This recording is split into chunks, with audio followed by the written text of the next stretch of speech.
Hello, and welcome to our Client Portal tutorial series. In this video, we'll walk you through the process of approving maintenance activities within the Client Portal.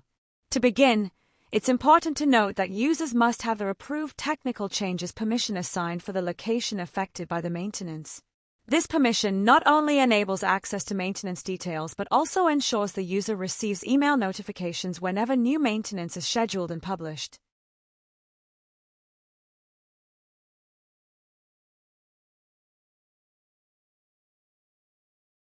Let's go through the steps together. From the home page, navigate to the maintenance calendar to view all open maintenance tasks. Alternatively, you can access maintenance tasks via the Cases menu. Select all open cases, then use the filter to choose Go to Maintenance List. This will also display all active and upcoming maintenance activities. In the list view, check the status column to determine whether client approval is required. If approval is needed, the status will show needs customer approval. To review and approve a specific maintenance task, click on the corresponding case in the list.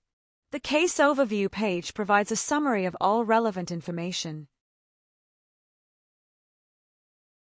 For more detailed insights, visit the Maintenance Details page.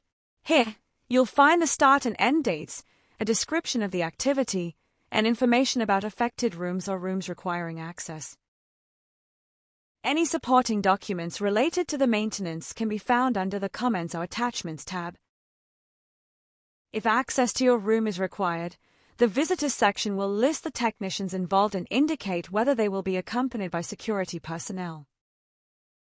To approve the maintenance, click the Approve button at the top of the screen. You can also click Assign to Me to designate yourself as the point of contact. This helps filter your view to show only relevant cases. If you wish to provide conditions or feedback, select Approve with comments and enter your remarks. These will be reviewed before final approval is confirmed. Step 10. If you do not agree with the proposed maintenance, click Reject and provide a reason. In this case, we will follow up with you to clarify the situation. Please note that any previously rejected maintenance can be approved later once the concerns have been resolved. Thank you for joining us. We hope you feel empowered and ready to apply your new skills.